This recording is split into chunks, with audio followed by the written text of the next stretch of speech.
Welcome প্রিয় দর্শক বন্ধু।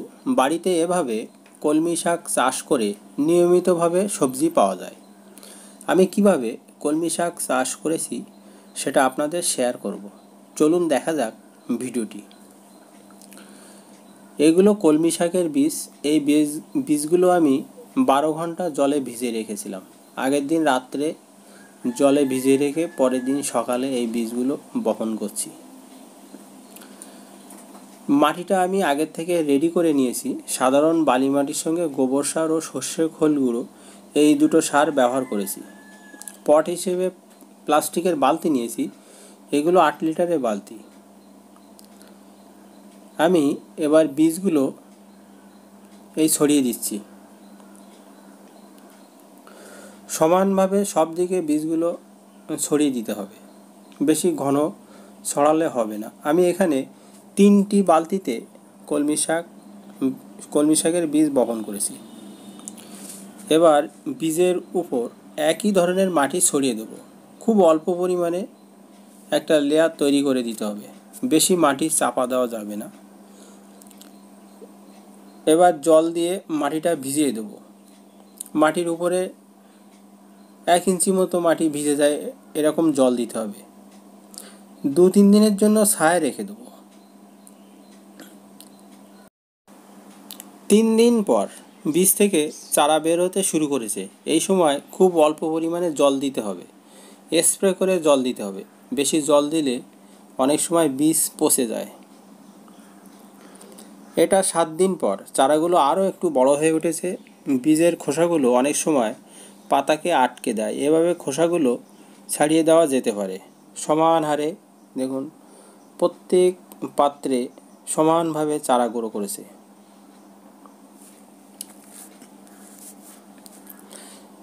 25 দিন পর কলমি শাকগুলো আরও অনেকটা বড় হয়ে উঠেছে। এটা 30 দিন পর। আজ কলমি শাকগুলো সংগ্রহ করব। গাছগুলো প্রায় মারাই যাচ্ছিল। রেমাল ঘূর্ণিঝড়ের অতিরিক্ত বৃষ্টির ফলে অনেক গাছ মারা গিয়েছিল, কারণ ওই সময় গাছগুলো ছোট ছিল। তবুও তার মধ্যে যে গাছগুলো টিকে ছিল সেগুলো বড় হয়ে উঠেছে। তবে এই প্রথমবার শাক সংগ্রহ করার পরে আবার যখন এর থেকে শাক সংগ্রহ করব তখন আরও বেশি পরিমাণে শাক পাওয়া যাবে। দ্বিতীয়বার কত প্রচুর পরিমাণে শাক হয়েছে সেটাও এই ভিডিওতে দেখতে পাবেন।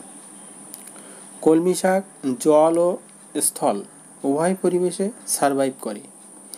বর্তমানে এই কলমি শাক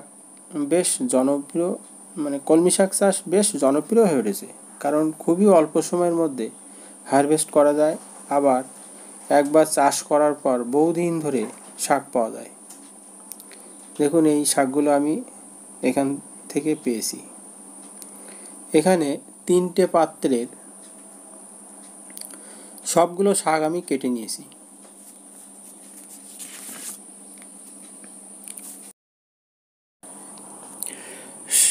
শাক কাটার 5 দিন পর প্রত্যেক গাছের গোড়া থেকে পাশকলি বের হতে শুরু করেছে। এই সময় লিকুইড অর্গানিক সার দিতে হবে। আমি এখানে লিকুইড অর্গানিক সার হিসেবে খোল ভিজানো জল ব্যবহার করেছি।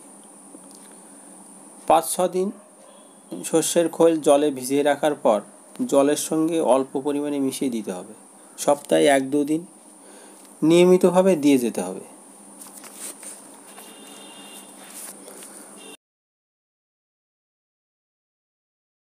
শাকগুলো খুব সুন্দরভাবে গ্রোথ নিয়েছে। দেখে বোঝা যাচ্ছে না যে এখান থেকে একবার শাক সংগ্রহ করেছি, একেবারে নতুনের মতো। আবার শাক সংগ্রহ করার সময় হয়ে গেছে। এই যে প্রথমবার এই শাকগুলো কেটেছিলাম, আজকে আরও কিছু শাক সংগ্রহ করছি। মোট 48 দিনের মধ্যে এই দুবার আমি এই শাক সংগ্রহ করছি। ঠিকঠাকভাবে পরিচর্যা করলে 40 থেকে 45 দিনের মধ্যে দুবারের মতো শাক পাওয়া যায়। অর্থাৎ প্রত্যেকবার শাক সংগ্রহ করার 15 দিনের মধ্যে আবার নতুন করে শাক রেডি হয়ে যায়। চ্যানেলে নতুন হলে অবশ্যই দর্শক বন্ধু চ্যানেলটি সাবস্ক্রাইব করবেন, আর সাবস্ক্রাইবার বন্ধুদের অনেক অনেক শুভেচ্ছা ও অভিনন্দন। শীতকালের কয়েকটি মাস বাদে বছরের অন্য সময়গুলোতে এই কলমি শাক চাষ করা যায়। বিশেষ করে ফেব্রুয়ারি মাস থেকে শুরু করে আগস্ট সেপ্টেম্বর মাস পর্যন্ত এই কলমি শাক চাষ করা যায়। তবে বর্ষাকাল উপযুক্ত সময়। বীজ বপন করে ও কাটিং করে উভয় পদ্ধতিতে কলমি শাক চাষ করা যায়। তবে বীজ বপনে চাষটা খুব ভালো হয়। দেখুন এখান থেকে এই প্রচুর পরিমাণে আমি এই শাক কেটে নিয়েছি। এবার এই প্রত্যেক পাত্রে কিছু সার মাটি দিয়ে দেবো। এই মাটিটা খৈল গুঁড়ো, গোবর সার ও ভার্মি কম্পোস্ট একসঙ্গে মিশিয়ে জলে ভিজিয়ে রেখে শুকিয়ে নিয়ে তারপরে এটা আমি ব্যবহার করছি। প্রিয় দর্শক বন্ধু, আপনারাও বাড়িতে কলমি শাক চাষ করতে পারেন। ভিডিওটি কেমন লেগেছে লাইক ও কমেন্টের মাধ্যমে জানাতে পারেন। ভালো থাকবেন, সুস্থ থাকবেন। ভিডিওটি দেখার জন্য অনেক অনেক ধন্যবাদ।